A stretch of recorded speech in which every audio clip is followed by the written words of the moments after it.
Merci de nous rejoindre aux 20h. Voici les titres de ce journal.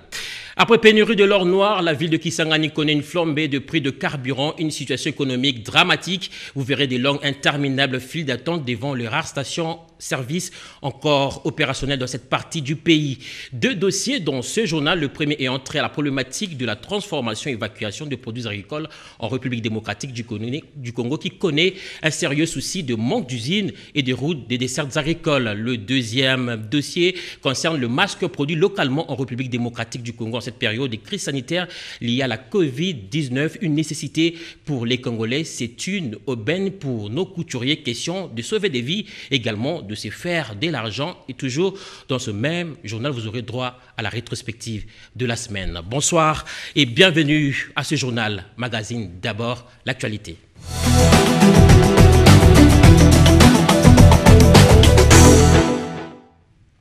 Une centaine de Congolais bloqués à Kampala, nous sommes là en Ouganda, après la fermeture des frontières suite à la pandémie de coronavirus. Ils viennent de regagner leur pays grâce à la volonté du président de la République, Félix-Antoine Tshisekedi, qui s'est investi aussi dans la libération des pêcheurs congolais retenus à Kampala. Cédric Kenina nous en parle. Le vœu le plus ardent est celui de regagner la mère patrie, surtout pendant cette période de crise sanitaire. Les Congolais vivant à Kampala, en Ouganda, ont traversé la frontière pour rejoindre la RDC. Démarche menée par le gouvernement de la République à travers sa représentation diplomatique à Kampala, qui du reste a pris toutes les dispositions pour un rapatriement dans des conditions humainement acceptables, comme l'explique ici l'ambassadeur de la RDC en poste à Kampala, Jean-Pierre Massa. Le gouvernement de notre pays, à travers son Excellence, Monsieur le Président de la République, Félix-Antoine Tshisekedi Tshilombo, nous avait instruit de recenser tous nos compatriotes qui étaient bloqués ici en Ouganda pour des raisons diverses. Au niveau de notre ambassade, nous avons enregistré plus ou moins 350 compatriotes qui sont bloqués ici, qui voulaient bien rentrer. Motif de joie pour ses compatriotes. Je remercie le gouvernement congolais, son Excellence le Président Félix Tshisekedi, et le gouvernement ougandais aussi qui a permis que nous rentrons, et aussi notre ambassade qui a fait un grand travail. Dans la même fourchette, l'ambassade de la RDC en Ouganda a joué un rôle important dans la libération d'une centaine de prisonniers congolais, dont près de 80 pêcheurs retenus à Kampala. Kolwezi, dans la province de Lualaba, vient d'être doté d'une usine de production des explosifs de type civil, une extension de l'africaine d'explosifs. C'est le ministre de la Défense nationale et des anciens combattants Emengoï Moukena qui a procédé à son inauguration. Félix Zalometi-Dandou. La ville de Kolwezi, dans la province de Lualaba, a désormais une extension de l'africaine d'explosifs Afridex. La plaque symbolique d'ouverture, cette unité de production d'explosifs de type civil à l'exploitation, a été dévoilée ce vendredi par le ministre de la Défense nationale et ancien combattant, et ce, peu après la coupure du ruban symbolique. C'était devant le gouverneur de province de Lualaba, Richard Mouyège, le directeur général de l'Afridex, le grand amiral Baudouin Liwanga et de beaucoup d'autres anonymes de la place. Le professeur Emengoï Moukena Loussadiessé a saisi cet instant pour faire le tour de cette entreprise de production d'explosifs de type civil. Mais auparavant, le ministre Ngoï Moukena et quelques officiels de Kolwezi et de l'Afridex ont visité tour à tour la sino-congolaise d'exploitation SICODEX du centre de contrôle aux différentes machines de production, ainsi que le centre de coordination des opérations de Lualaba. D'une manière générale, le résultat obtenu en 4 ans de travail, c'est-à-dire 4 ans de projet, parce que le travail n'a commencé que l'année dernière, et voir le processus et la vision que nous avons et qu'ils ont, je pense que nous sommes satisfaits. A noter que la ville de Kolwezi est placée sous haute surveillance en ligne et en live. Un voleur a été ainsi détecté avec son butin de vol, des câbles en cuivre. Ces activités du ministère de la Défense nationale ont été précédées de ces hommages à la dépouille mortelle du général Kabouej, ancien commandant région à la retraite dans la ville de Lumbashi. Ouf, des soulagements pour les agriculteurs de Boulungu, Gungu et Idiofa. Nous sommes là dans le Kwilu. Papakine, programme d'appui au pôle d'approvisionnement de Kinshasa en produits vivriers et maraîchers, vient de construire des centres de transformation en produits post-récolte pour 1000 ménages, nous apprend Luisène Takala. C'est une réponse aux doléances des agriculteurs relatives aux mauvaises conditions de conservation des produits post-récolte. Au total, 100 000 ménages agricoles regroupés au sein de 20 unions et 3 ONGD dans les 3 territoires du Kwilu, à savoir Boulungu, Gungu et Idiofa. Ces territoires vont bénéficier de 23 centres de transformation avec 3 bacs de ruissage chacun et 23 entrepôts. À travers ces infrastructures post-récolte, le PAPAKIN, programme d'appui au pôle d'approvisionnement de Kinshasa en produits vivriers et maraîchers, avec le financement du Fonds international de développement agricole FIDA, veut s'assurer que rien ne se perd après les récoltes. Motif de satisfaction pour le bénéficiaire. J'ai le sentiment de joie, d'allégresse, parce que le Seigneur m'a exaucé au travers FIDA et PAPAKIN. Nous avons un hangar bien fait pour les machines. Vraiment, on nous donne des moyens en fait, pour bien travailler. Par rapport aux machines de transformation, nous avons l'information que les machines sont déjà acquises. Nous n'allons pas manquer de jeter des fleurs à PAPAKIN, puisque vous savez qu'aucune société au monde ne s'est développée avec l'économie des cueillettes. Et tout ce que nous faisons jusqu'à aujourd'hui, c'est la cueillette. Aller en forêt, cueillir les maniocs, cueillir les maïs, les vendre. Mais la transformation, c'est ça qui ajoute une valeur ajoutée à ce que les paysans pourront bénéficier. Ici est de noter que chaque union bénéficie d'un entrepôt d'une capacité de 1000 tonnes, d'un centre de transformation comprenant un moulin mixte d'une capacité de 6000 kg par heure, une trancheuse râpeuse pour les micro-cossettes des maniocs d'une capacité de 1000 kg par heure. Et juste après ce journal, vous suivrez la page magazine sur la construction des centres et entrepôts pour la conservation et la transformation des produits agricoles et vivriers de PAPAKIN. Rendons-nous au Congo central pour parler de l'un des notables de cette province, Antoine Gonda, qui s'est tourné vers l'agriculture pour alimenter le Congo central en denrées alimentaires. Mirende qui nous fait découvrir les activités champêtres et la transformation des produits agricoles à Mbouila. Suivez. Depuis l'annonce de l'état d'urgence sanitaire en RDC suite à la Covid-19, l'honorable Gonda n'a cessé d'accompagner ses électeurs dans la lutte contre cette pandémie à travers plusieurs campagnes de sensibilisation afin d'éradiquer la propagation de cette maladie dans son fief électoral, le Congo central, qui a une vocation foncièrement agricole. Et pour lier la parole à l'acte, Antoine Gonda et sa fondation inondaient le marché de cette contrée des produits agricoles de première nécessité pour permettre à la population de s'approvisionner à moindre coût. Une initiative qui tombe à pic pour cette province frappée par la réduction drastique de ses activités socio-économiques dont le gros de port de Matadi et Boma où le bateau n'accoste plus suite à la fermeture de frontières en cette période de crise sanitaire. C'est dans cette logique que l'honorable Antoine Gonda Mangalibi a fait le choix de la production locale pour assister ses compatriotes avec les produits agricoles sortant de ces terres. D'où le lancement le week-end passé du conditionnement de la farine de manioc grâce à la main-d'œuvre de producteurs locaux. Dénommée farine de Mbouila, cette production va être écoulée localement à bas prix pour soutenir le ménage le plus modeste. Selon les projections, 2000 sacs de manioc ainsi conditionné devrait être produit à intervalles réduits pour donner de la valeur ajoutée à la production locale et ainsi relever les revenus des producteurs. La somme de la vente de cette farine de Mbouila sera admise au financement des œuvres sociales, toujours au profit de la population de Madimba. Ce n'est pas tout. Dans ces lots des produits alimentaires locaux lancés sur le marché, on trouve le miel pur recueilli grâce à l'apiculture avec 1000 ruches d'abeilles. Dans la même optique, la Fondation Antoine Gonda lance sa chaîne de solidarité agricole avec au départ la dotation des véhicules aux agriculteurs artisanaux devant permettre l'évacuation de produits. Aujourd'hui, les paysans sont soulagés grâce à cette bienfaisance de ce fils du terroir, l'élu de Madimba, Antoine Gonda Mangalibi. Comme je le disais au début de ce journal, après pénurie de produits pétroliers à Kisangani, il y a flambé de prix de carburant, situation qui a de l'impact négatif sur l'économie de la province de la Tchopo. Regardez des longues et interminables files d'attente devant les rares stations essence encore en service.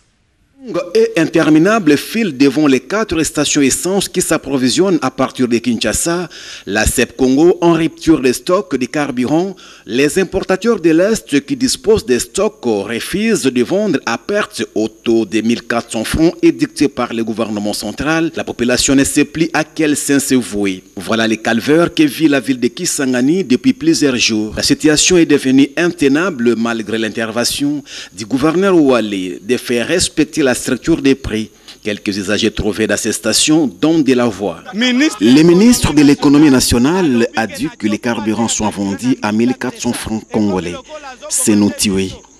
Nous luttons contre le coronavirus et contre le manque de carburant. Au camp des désordres, qui va payer le prix? Les stations qui ont fermé, qu'on les laisse vendre, quel que soit le prix. Vous parlez de 1400 francs congolais, c'est depuis le matin que nous sommes là, sans rien. Qu'on laisse les stations privées, nous sommes habitués. Décision nationale. C'est une décision nationale, l'essence à 1400 francs congolais. Selon les ministres, nous avons loué et apprécié. Mais à ces prix-là, difficile de s'approvisionner en carburant. Qu'on majore les prix à 1600 ou à 1700 francs congolais, pourvu que cela soit dispo. Au lieu de 1400, mais difficile de trouver. Les autorités ont édicté la distanciation sociale. Avec cet attroupement, on peut facilement se contaminer au coronavirus. Tous les regards sont tournés vers les autorités tant provinciales que nationales afin qu'il soit envisagé une solution durable et définitive à ces problèmes de carburant. Et cap sur Goma où le ministre de la Santé publique et Teni Longondo en mission de service dans ce coin du pays vient de se rendre compte du niveau d'avancement des travaux de réhabilitation de la voirie urbaine de Goma. Accompagné du gouverneur de la province du Nord Kivu, Carly Zanzouka-Sivita, de quelques députés élus de Goma, ainsi que des animateurs de la Société congolaise de construction SOCOC, entreprise qui exécute les travaux, le docteur Eteni Longondo, qui a eu les feux verts de Kinshasa avant cette mission, se décide de faire plusieurs kilomètres de routes à pied où il visite les routes déjà asphaltées par la SOCOC et qui sont déjà praticables, ainsi que des tronçons en cours de construction, en partant de l'avenue des Orchidées jusqu'à l'entrée présidentielle, en passant par la rue Lune-Lossi et Ciné-Métro. Le docteur Eteni Longondo s'est dit satisfait du travail abattu par la Société congolaise de construction. Plus de 50% des travaux déjà effectués selon les contrats. Le ministre Eteni Longondo annonce pour cette occasion un plaidoyer en faveur de la SOCOC au niveau national en vue de permettre à cette dernière de finir les travaux. En tout cas, ce que j'ai vu, selon mes observations, SOCOC fait un bon travail. Donc c'était une compagnie qui était très bien choisie, très bien sélectionnée. Et nous voudrons aussi profiter de l'occasion pour dire à d'autres provinces, à d'autres villes du Congo, de suivre cet exemple ici de la ville de Goma, qui est une fierté d'ailleurs nationale. Et nous, au niveau du gouvernement, nous allons prendre cet exemple de Goma et le refléter dans d'autres villes de la République. À ces jours, les machines de la SOCOC et ses ouvriers sont toujours à pied d'œuvre sur les tronçons routiers entrée Président Misé, où un gigantesque canal d'évacuation des eaux des pluies est érigé, ainsi que l'asphaltage des voiries urbaines. Au total, la SOCOC est censée asphalter 32,5 km des routes, dont 20 à Bukavu au sud Kivu et 12,5 km à Goma, au nord Kivu.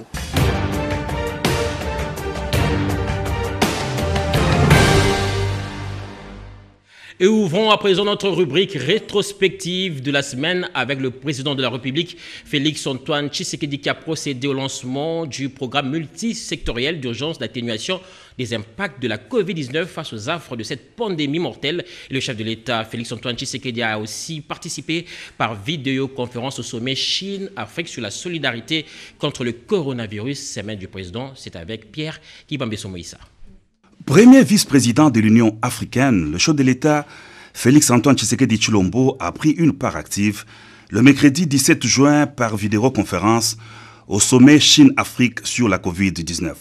Présidé depuis Beijing par le chef de l'État chinois Xi Jinping, ce sommet extraordinaire a été axé sur la solidarité contre le coronavirus. Plusieurs dirigeants africains dont les membres de la conférence des chefs d'État et de gouvernement de l'Union africaine et les présidents des principales organisations sous-régionales, ainsi que le président de la commission de l'organisation panafricaine, ont participé au sommet. Le secrétaire général de l'ONU et le directeur général de l'OMS y ont participé à titre d'invités. Dans son adresse, le chef de l'État, Félix-Antoine Tshisekedi Tshilombo, a loué l'initiative de ces sommets. Il a affirmé que cette pandémie constitue une réelle menace à la paix, à la stabilité, à la sécurité et à la santé des populations. Elle soumet à des rudes épreuves les économies et les systèmes de protection sociale. La RDC a rappelé le chef de l'État combine les tests systématiques, le traçage, la mise en quarantaine et le traitement avec la restriction des mouvements et des contacts pour éradiquer la propagation de ces virus mortels. À l'instar de tous les autres pays du monde, la République de moitié du Congo fait face aux affres de la pandémie de Covid-19. En cette période où les pays projettent des ajustements de leur politique publique, la RDC, sous le leadership du chef de l'État Félix-Antoine Tshisekedi Tshilombo, vient de mettre sur pied le programme multisectoriel d'urgence d'atténuation des impacts de la Covid-19. Ce programme, lancé officiellement le 18 juin 2020 par le président de la République, devra permettre notamment de renforcer, de coordonner et de concrétiser les mesures sanitaires et sécuritaires, idoines et urgentes prises par le chef de l'État, de limiter la détérioration du bien-être social et des services de balise à la relance de l'économie nationale. D'un budget global de plus de 2 milliards de dollars américains, les programmes multisectoriels d'urgence d'atténuation des impacts de la Covid-19 se focalisent sur 3 axes: riposte, surveillance et renforcement du système de santé, soutien à la stabilité macroéconomique et à la relance de l'économie et atténuation des risques et soutien aux populations. Une tradition toujours respectée à la Cité de l'Union africaine. Le chef de l'État, Félix-Antoine Tshisekedi Tshilombo, a présidé le vendredi 19 juin par vidéoconférence la 36e réunion ordinaire du Conseil des ministres. La communication du président de la République a porté sur l'intégration de la cellule de climat des affaires du cabinet du chef de l'État dans les réunions des ministres sectoriels en charge du domaine, le bon fonctionnement des institutions de la République, les sommets par vidéoconférence entre l'Afrique et la Chine et la mise en garde par rapport au discours de haine et des divisions tribales distillées dans les réseaux sociaux. Le chef de l'État a mis en garde les auteurs contre de telles actions qui risquent de replonger le pays dans des situations de troubles d'autrefois. Les vice-premiers ministres respectivement de l'Intérieur et de la Justice ont été chargés, chacun en ce qui les concerne, de prendre toutes les dispositions nécessaires pour arrêter cette situation. Carnet nécrologique compatissant au malheur qui a frappé la grande famille des Lumumbistes suite au décès de Luigi Gizenga, secrétaire général AI du parti Lumumbiste unifié et fils biologique du patriarche Antoine Gizenga, le président de la République Félix-Antoine Tshisekedi Tshilombo s'est rendu personnellement à la morgue de la clinique Ngaliema pour rendre les derniers hommages aux défunts. Le chef de l'État s'est recueilli devant le corps de Luigi Gizenga. Il est allé ensuite exprimer toute sa compassion à la veuve, aux enfants et aux membres de la famille biologique de l'illustre disparu. Père de la nation, le chef de l'État est allé aussi s'incliner devant la dépouille de Pierre Lumbi, acteur politique de la RDC, à la morgue de la clinique quinoise, peu avant le départ pour l'inhumation au nécropole de l'Ancélé. La veuve et les enfants de Pierre Lumbi, une figure de proue de la scène politique congolaise, ont reçu des mots de réconfort du président de la République.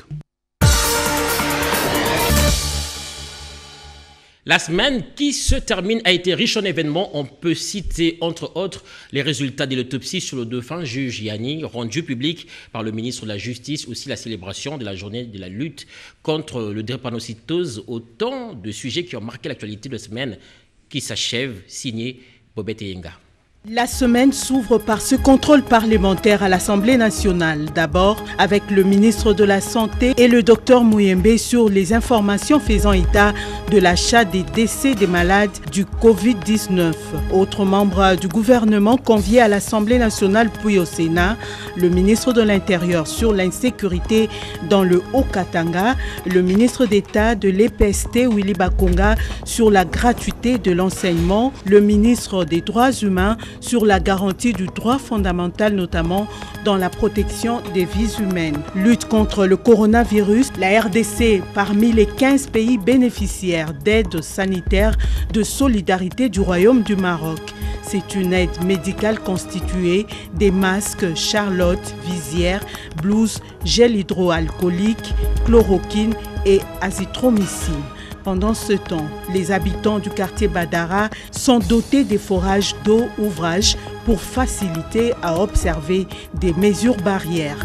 Journée de l'enfant africain célébrée sur fond de crise sanitaire cette semaine. Dans son message, la ministre d'État du Genre, Famille et Enfants a relevé la mise en œuvre d'un projet ado.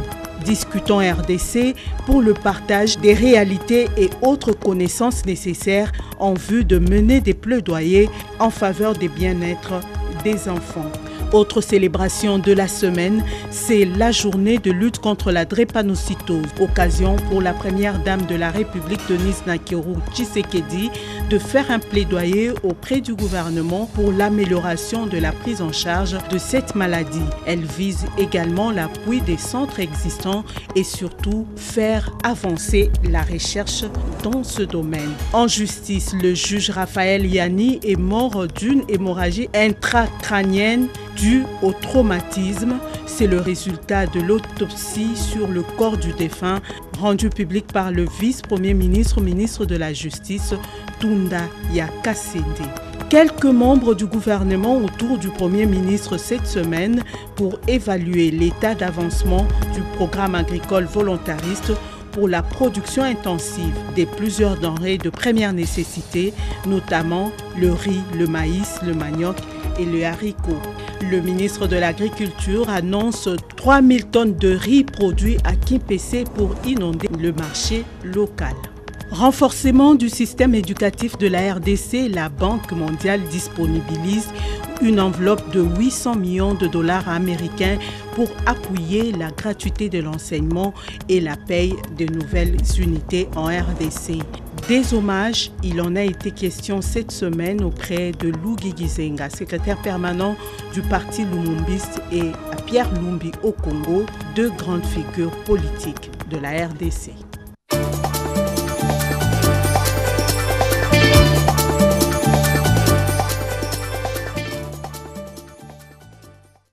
La mort de Pierre Lumbi, la demande d'augmentation des émoluments des députés nationaux. Voici quelques sujets qui ont défrayé la chronique des journaux parus au courant de la semaine à Kinshasa. Et nous allons feuilleter l'actualité de la semaine avec Jean-Pierre Ndolo Demazo.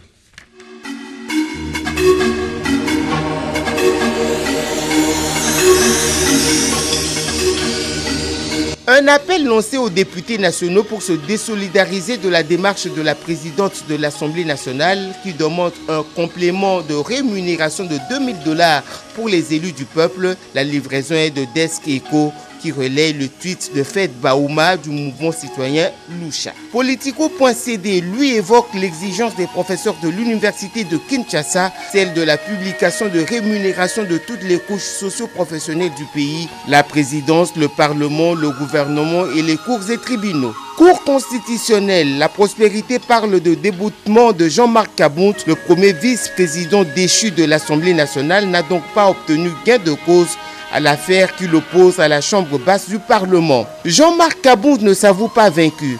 7sur7.cd annonce qu'il envisage de poursuivre d'autres voies pour sa réhabilitation au poste de premier vice-président de l'Assemblée nationale.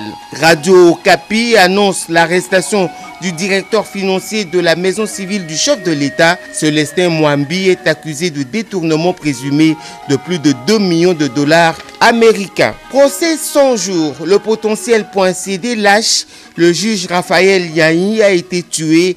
Le confrère cite le vice-premier ministre et ministre de la Justice, Célestin Tundaya Kassende, pour qui le juge Yahi est décédé des suites d'une hémorragie intracrânienne, selon l'autopsie pratiquée sur le corps du défunt. Un autre décès, c'est celui de Pierre Lumbi, rapporté par Ouragan FM. Le secrétaire général du parti de Moïse Katumbi a succombé dimanche 14 juin des suites de la Covid-19.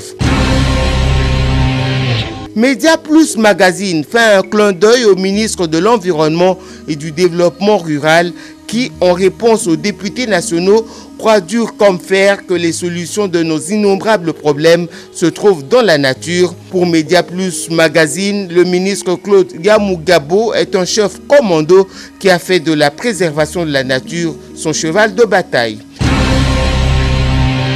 Un autre magazine, Commerce Actu, s'est attardé sur l'apport considérable du sénateur Guy Luando au développement du pays. Ce dernier a inauguré dernièrement un point d'eau dans la commune de Lemba, ici à Kinshasa, un geste qui cadre avec la lutte contre le coronavirus en République démocratique du Congo. Le satirique Le Grognon boucle cette rétrospective hebdomadaire de la revue de presse avec la campagne de calomnie dirigée contre François Béat, conseiller spécial du chef de l'État en matière de sécurité. Des flèches sont tirées de toutes parts contre celui qui a mérité de la confiance du président Félix Tshisekedi pour sa loyauté doublée de sa compétence.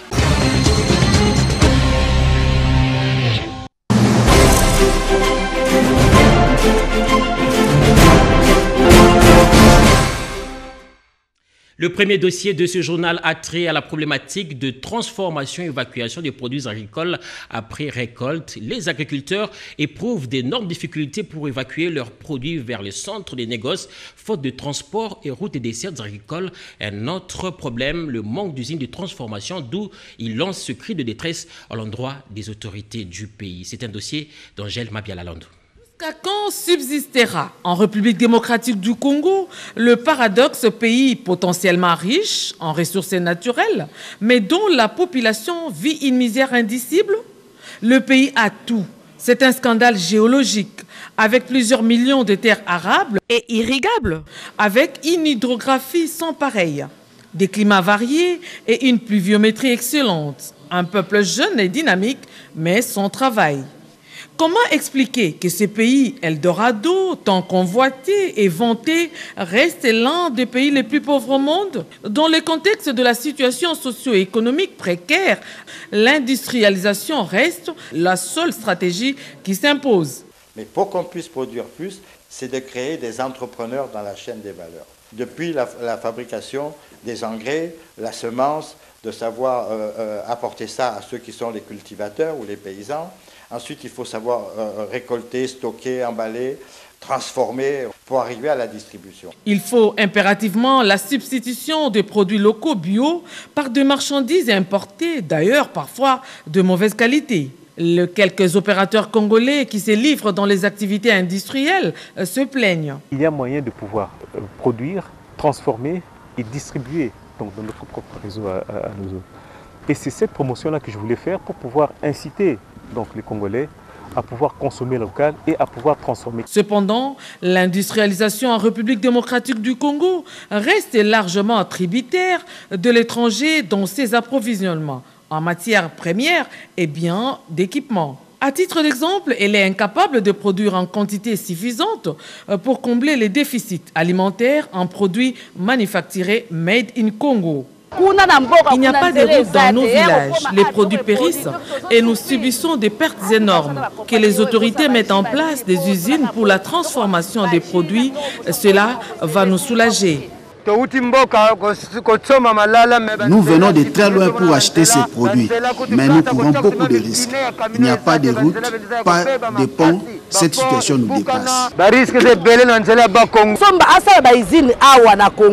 Si nous avons plusieurs usines de transformation sur place, les jeunes auront de l'emploi et nous allons manger bio. Et pourtant, l'industrialisation est le fondement du développement économique d'un pays dans la perspective de soutenir et aider ses opérateurs dans leurs activités basées sur la diversification de l'offre des biens et services à travers la valorisation des potentialités réelles. Il y a une autre problématique très grave qui est d'ailleurs majeure, c'est l'accès au marché. Notre particularité, nous allons acheter le produit dans les sites de production des petits producteurs. Nous avons la capacité, tenez-vous bien, de nourrir toute l'Afrique. Mais qu'est-ce qui nous manque? C'est cet accompagnement venant de l'État en termes financiers par les entrants en semences sur le plan juridique, même pour protéger ces petits producteurs. À quoi servaient donc les 50 millions de dollars américains d'appui aux opérateurs économiques congolais? Dans le même registre, le Fonds de promotion pour l'industrie, qui aurait pu soutenir nombre d'activités dans l'industrialisation du pays, fait-il très attention aux pauvres agriculteurs sans donner un gage des biens immobiliers? À quand pourra-t-on garantir la sécurité alimentaire par l'industrialisation dans notre pays? Que faut-il pour promouvoir toutes les initiatives du développement industriel pour lutter contre la pauvreté? Le ministre d'État en charge du commerce extérieur et le ministre de l'Industrie, que nous avons tenté de joindre, ont renvoyé à la semaine prochaine alors que la question restait posée. Dossier à suivre. Et le deuxième dossier concerne la fabrication locale des masques dont le port est devenu obligatoire en cette période de crise sanitaire liée à la Covid-19. Et c'est une aubaine pour nos couturiers. Mais pourquoi les importer si on peut les fabriquer en quantité industrielle ici au pays? Les autorités du pays doivent s'y pencher. Lucie Lavichi-Senda. La République démocratique du Congo a dépassé le chiffre des 5000 cas des personnes testées positives au coronavirus et depuis l'apparition de la pandémie, les masques sont entrés dans les mœurs. Le port est même devenu obligatoire dans les lieux publics à travers plusieurs provinces, notamment Kinshasa. Nous avons décidé du port obligatoire des masques pour toute la population congolaise, même les masques fabriqués localement sont autorisés. Ces masques, pour la plupart, sont importés. Rendus obligatoires, le gouvernement accepte les masques en tissu. L'objectif est d'empêcher le passage de la salive. Aucune nation au monde n'a été capable de disposer d'une quantité suffisante pour sa population. Face aux besoins croissants de masques, le génie local a conçu et produit de nouveaux modèles. La Fondation Mzee Laurent Désiré Kabila était la première à proposer les masques en tissu local. Parce qu'elle a voulu anticiper. Nous avions suivi lorsque l'épidémie était en train de se répandre à l'étranger, elle n'était même pas encore déclarée chez nous, qu'il y avait pénurie de masques, non seulement dans les hôpitaux, mais aussi pour la population. La Fondation Mzee Laurent Désiré Kabila avait eu cette initiative de recommander la fabrication des masques en tissu local. Parce que ça, c'est ce qui était disponible, accessible et à moindre coût. Chaque personne pouvait avoir un morceau de tissu en pagne ou en coton chez elle à la maison, en fabriquer pour les membres de sa famille et ainsi avoir la possibilité de se protéger sans nécessairement recourir aux masques importés qui déjà ne sont pas à la bourse de tout le monde, mais aussi qui étaient très rares parce qu'on en avait besoin dans nos hôpitaux. L'Institut supérieur des arts et métiers, l'ISAM, produit présentement 16 000 masques par jour, sans compter plusieurs couturiers à travers la ville. La production, je peux dire qu'elle est élastique. Par rapport à la commande que nous pouvons avoir, nous pouvons aller au-delà même des 30 000. C'est question de multiplier les chaînes de production, parce que les 16 000, c'est juste avec cette chaîne de production, nous sommes déjà au niveau de 16 000. Nous avons des clients qui viennent, il y a des sociétés, il y a des organismes internationaux, il y a même nos clients qui sont en province. Ici, nous utilisons les cotons, nous utilisons la popeline, nous pouvons utiliser aussi les polycotons. Les trois matières-là sont vraiment mieux appropriées pour les masques. Vous pouvez les utiliser tant que vous voulez, en 1000 francs. Malgré cet engouement, la production des masques est en deçà comparée aux besoins d'une ville de 15 millions d'habitants comme Kinshasa.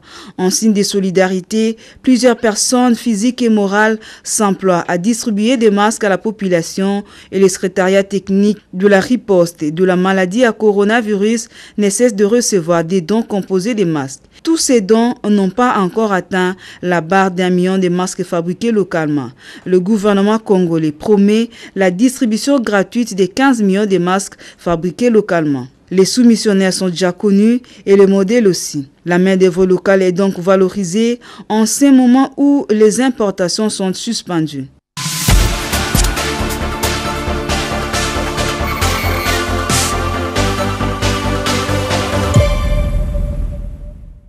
La colonisation et l'esclavage, un crime contre l'humanité. Les violences raciales enregistrées aujourd'hui au pays de l'oncle Sam rappellent l'histoire douloureuse et sombre d'un passé colonialiste. En plein XXIe siècle, les pays dits des droits de l'homme continuent de constater des actes de violence liés à la race et discrimination de tout genre. Devoir de mémoire oblige, l'histoire doit être racontée pour mieux comprendre le présent. C'est notre chronique de ce dimanche. Suivez.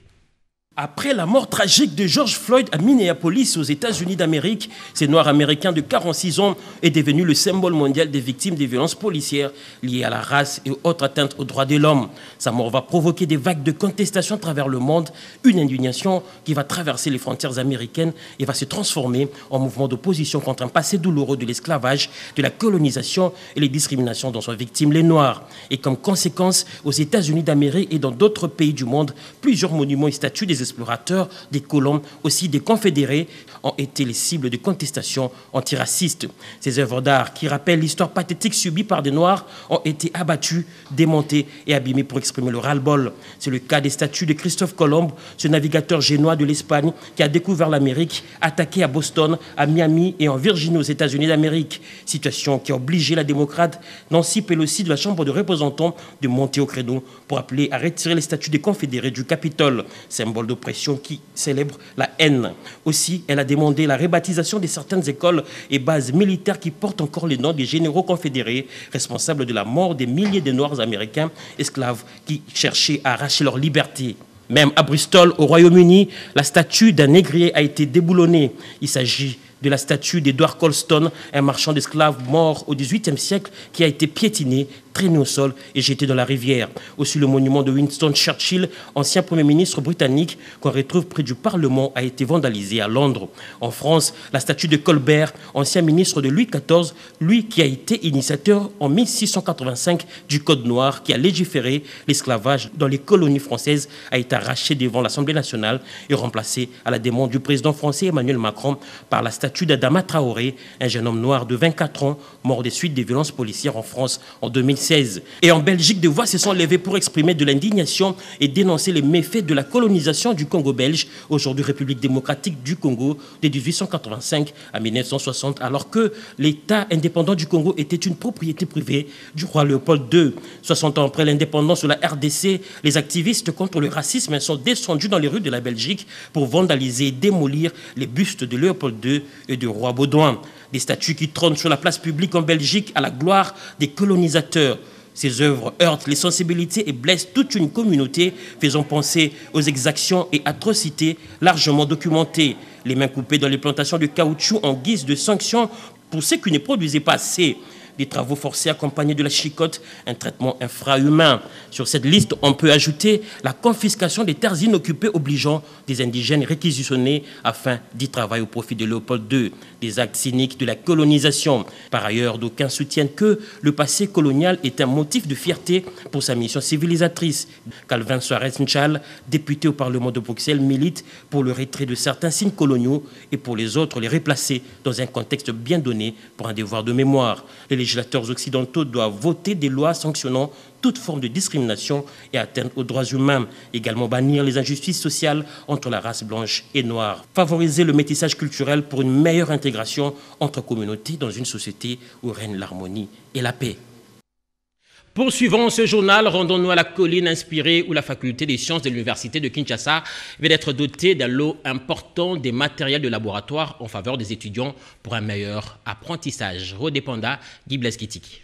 L'apprentissage à tout le niveau de la formation intellectuelle de la maternelle à l'université exige que la théorie s'accompagne d'une expérimentation pratique dans le cadre du programme pour l'enseignement de qualité au primaire, secondaire et à l'université PECPESU, financé par la Banque mondiale.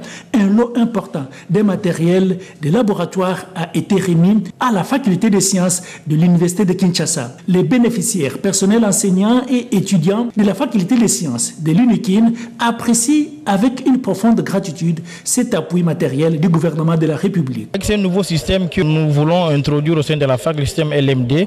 Il nous exige à ce que l'étudiant soit muni de matériel individuel. Le projet PECPESU nous a doté les matériels des laboratoires et autres outils. Nous avons bénéficié aussi de formations, des renforcements au système LMD et à l'utilisation des TIC. Ce matériel va nous permettre de faire des recherches au laboratoire que de passer notre temps beaucoup plus dans les auditoires. Les chargés de suivi et évaluation, Gauthier Maboko, explique l'avantage de cette dotation. Nous sommes en train de migrer vers le système LMD.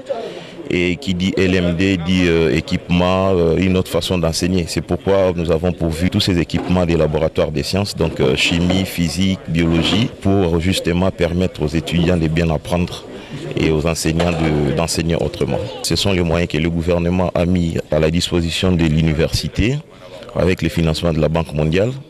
Aux bénéficiaires, nous demandons qu'ils puissent les gérer en bon père de famille pour que ça profite à tous les Congolais qui passeront par cette faculté. Notez que ces programmes de dotation de matériel s'étendra à toutes les facultés à caractère technique et les sciences. Il y a eu distribution des kits sanitaires de riposte à la Covid-19 et sensibilisation de la population des districts de l'Alukaïa et du Cataract sur le respect strict des gestes barrières. Pierre Mbouyou. C'est dans un élan de solidarité sociale, calqué sur la civilisation bantou et inspiré des acquis positifs de la culture né-Congo, à travers les vertus du partage et de l'altruisme que les questeurs adjoints de la Chambre haute du Parlement. L'honorable Roli Lelonzazi, initiateur de la fondation qui porte son nom, a doté nos compatriotes des 10 territoires que compte la province du Congo central d'un important lot de kits sanitaires liés à la riposte contre le Covid-19 dans cette partie du territoire national. Chaque représentant ou chaque délégué va devoir réceptionner symboliquement qu'on a su mettre en place afin de sécuriser, de faire jouir les gestes barrières notre communauté, puisque la caravane va partir d'ici pour desservir chaque territoire. Fort de cet altruisme avéré, ce sénateur qui est au front contre cette pandémie et qui vante en guerre contre le coronavirus au Congo central a dépêché dans la cinquantaine de villages, chefferies, groupements, grands pôles économico-financiers et les différentes zones de santé des districts de l'Alukaïa et du Cataract. Une forte équipe de sa fondation pour sensibiliser aussi bien de jour que de nuit nos compatriotes de ces coins du Congo central sur le bien fondé des gestes barrières et l'utilisation efficiente des outils de protection pour contrecarrer cette pandémie. De Kazangulu à Kenge, en passant par Luila, Madimba, Kisantu, Boko, Mbanzangungu, Kimpese et Songololo, les émissaires de l'honorable Roli Lelonzazi ont installé 1200 fontaines de lavage de mains dans les places publiques et ils ont distribué 20 000 gants médicaux, 15 000 flacons de gel hydroalcoolique, 2 000 bouteilles de savon liquide, 60 000 masques et plus de 1000 thermoflash. Ces gestes socio-médicaux de haute portée philanthropique a été salué par les heureux bénéficiaires. Ici est de rappeler que les statistiques de cumul de Covid-19 au Congo central fait état de plus de 200 cas, dont une vingtaine de décès. Une situation qui préoccupe à un plus haut point l'honorable Roli Lelonzazi, qui en a fait son cheval de bataille dans le secteur social de son action politique. Un autre geste de générosité, cette fois-ci à l'endroit des personnes vivant avec handicap et autres orphelins hébergés au centre de sœurs franciscaines sur la première rue Limité. L'œuvre est de la nouvelle génération Tshisekedi. Rodépanda nous en parle. Les périples de solidarité en faveur des vulnérables, entamés par la nouvelle génération Tshisekedi, NJT, sous le leadership de son coordonnateur national, Junior Matam, se poursuit normalement. La NGT, cette structure affiliée à l'UDPS, vient d'atteindre le centre pour handicapés situé sur Première rue, à Limité industriel chez les sœurs franciscaines où un geste de générosité a été posé à l'endroit des personnes vivant avec handicap et autres orphelins. Ce lot de vivres était constitué du riz, des poulets, des tomates et autres. Une façon pour la nouvelle génération Tshisekedi d'assister ces vulnérables en ces temps difficiles que nous impose la pandémie de coronavirus, précise la coordonnatrice Carole Madia. Nous sommes ici avec les mamans handicapées de ce regroupement et nous sommes venus leur donner les différents kits de résilience que nous avons prévus pour eux. Sous le leadership du coordonnateur national de la nouvelle génération Tshisekedi a lancé une série d'activités de distribution de kits de résilience. Si nous avions pensé à la femme, ce n'est parce que la femme est l'être la plus vulnérable. Et vous aviez vu comment est-ce qu'elles se sont plaintes. Donc nous avions pensé à eux parce que la vision principale de la NGT Femmes, c'est d'abord les femmes. Que le fort soutienne les faibles, recommandation des Saintes Écritures qui appuie l'appel à la solidarité lancé par le chef de l'État Félix Antoine Tshisekedi Tshilombo. Un geste à encourager et un bel exemple à suivre. Ainsi se termine cette édition magazine. C'était un réel plaisir de vous informer. Merci à Renate Koulonga et Fifi Bokeme qui ont concouru à sa rédaction. Bonne soirée dominicale à toutes et à tous. Continuez de respecter les mesures d'hygiène et observer les gestes barrières. Merci, au revoir.